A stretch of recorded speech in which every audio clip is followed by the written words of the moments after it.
Hello, lovely humans. We have Greg Davies. My sister got freaky. I don't have a sister. I have two brothers. And I don't know. It's weird for someone to say something like that about their sister. I don't know what's the context or what's going to go on, but what?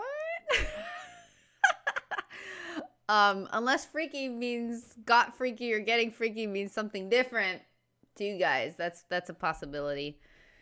Oh, or the got freaky is in a different context than what I'm familiar with. But I don't know, let's find out. It's Greg. I love Greg. He's usually funny, so let's do this. It's really difficult being middle-aged, you know. I wouldn't know. It's really awful, you know. See young people here having a nice time. Do you know what it's like for me? It's fucking awful. Do you know what sex is like with me these days, ladies and gentlemen? Sex with me is like thumbing marshmallows into a cat's anus.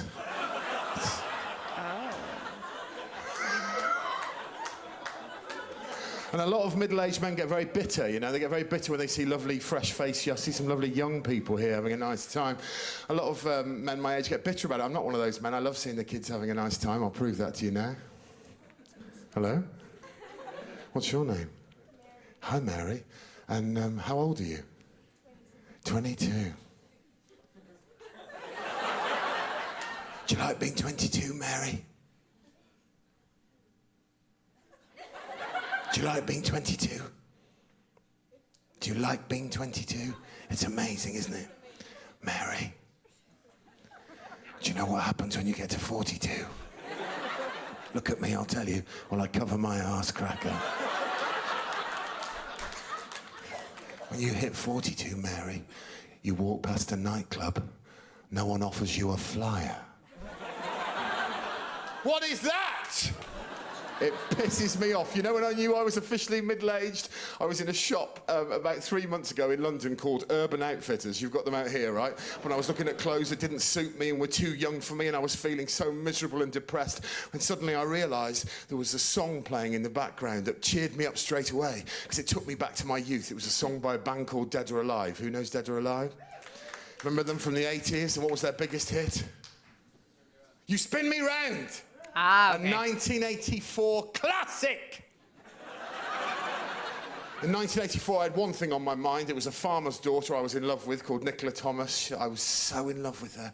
I'll throw this in for you. I saw her about 3 weeks ago for the first time in all those years. Lucky escape. Absolutely disgusting. God. At the time, I loved her, you know, and for some reason, every time I saw her, my heart jumped into my throat, and that song seemed to be playing in the background. It's not Shakespeare. It's a simple sentiment. You spin me right round, baby, right round, like a record, baby. That being a music storage system,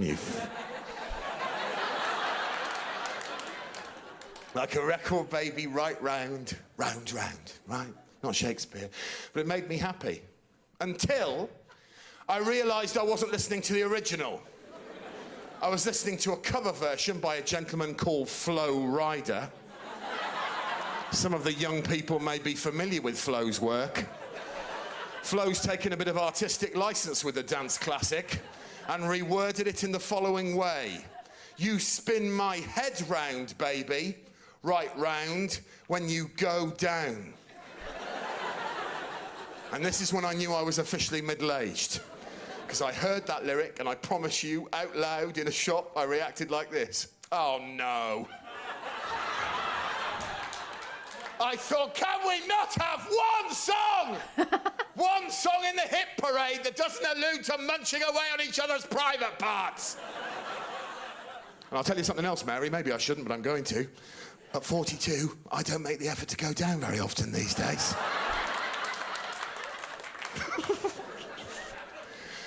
Look, there's a man who's made me feel better about being old. And if you're feeling like you're getting old, maybe he'll help you too. That man is my father. My father is 74 years of age, and he has proved to me that getting old, every year that passes is a blessing, because he is 74 years of age, ladies and gentlemen, and he has started to behave deliberately insane. There's nothing wrong with him. Let me make that clear to choice. you. We've taken him to the doctor, and the doctor said, take him home. He's doing all of this shit on purpose. Like a dog. Any idea how many people have taken their animals or dogs, more specifically dogs and cats, to the vet, and oh yeah, he's got a limp or this and that, and they're just faking it for attention, or because they realize if they limp or fake this or fake that or fake crazy, they get more attention. Oh boy. We've been trying to work out what's wrong with him for years. I think we got our answer that Christmas. We were sitting around the Christmas table, Christmas Day. My mum was carving the turkey. My dad was reading a newspaper. He was ignoring us throughout Christmas lunch. We knew it was him. We could see his flashing Father Christmas hat over the top. My sister came home and she decided to enjoy Christmas. She drank 3 bottles of white wine to herself. She was absolutely shit-faced, right? And during Christmas lunch, she said a word that put the cat amongst the pigeons. She said the word blowjob. Now, maybe your mums would be cool with that. My mum is a very naive 67-year-old racist. And lovely mother, terrible bigot. She's not, she'd fucking kill me. She's lovely. She heard the word blowjob, though, and this is how she reacted. She went, I'm sorry, love, what was that? And my sister went, oh, God, I'm sorry, Mum, I didn't mean to, I'm drunk. She goes, don't be so silly, you say what you want. This is your home, you say whatever you want in this home, you know that. I just need you to explain to me exactly what a blowjob is. My sister sobered up like this. Then she started to panic and she went, it doesn't matter, Mum, I'm drunk. I went back to being an older brother and I went, yes, it does matter! Yes, it does matter! We can't be using words that Mum doesn't understand! And my mum went, well, I would like to know what it means. I said, you've got every right to know what it means. My sister was shuffling like a dog on lino, ladies and gentlemen. I have never seen a woman look more uncomfortable. I thought I was going to cough my liver up laughing. I stopped laughing when my sister made her decision, which was to explain that particular sex act to my mother using the almost forgotten art of mime.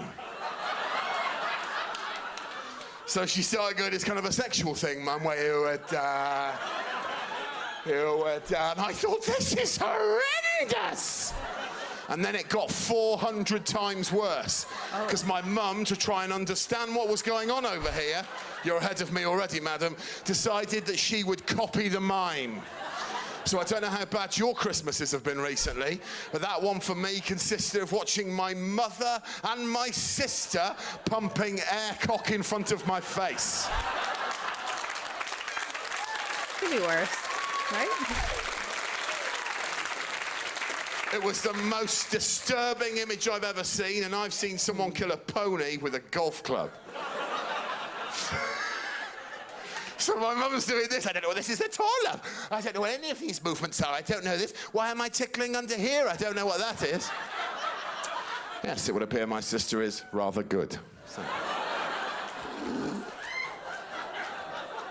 She was in mid-mime, my mum, when she realised what she was doing. This will haunt me forever. She went, I don't know what any of this is. I don't know any of these movements. I don't... Oh, good God. Oh, good God, no! And then she said something that I think many women and some men in this room will identify with. She said, oh, no, this is a quote. Oh, no, love. No, no, no. I find it hard enough to touch one of those things, let alone put it in my mouth. At which point, my dad summed up 40 years of marriage and all of his weird behaviour with one look from behind a newspaper. I brought a bit of paper out to demonstrate this properly for you. This explains all of his behaviour, one glance. I'll try and recreate it for you now. Oh, no, love. Oh, no, love. I find it hard enough to touch one of those things, let alone put it in my mouth.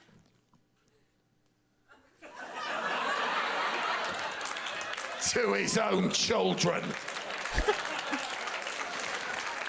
Hey, what an unmitigated pleasure it is being here. Thank you so much. Enjoy the rest of your night.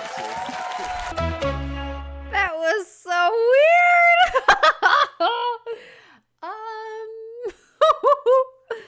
Okay, it's all fun and games because I'm just hearing it, but yeah, I wouldn't I wouldn't want to be in his place. Oh God. I I'd rather not think about that.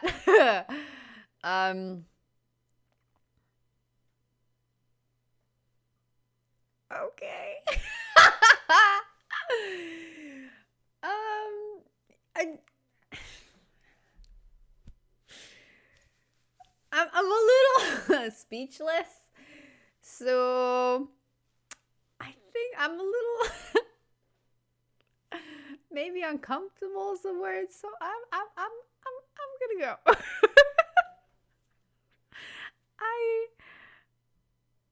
I hope you enjoyed that. I hope you had a good today, and I hope you have a wonderful tomorrow.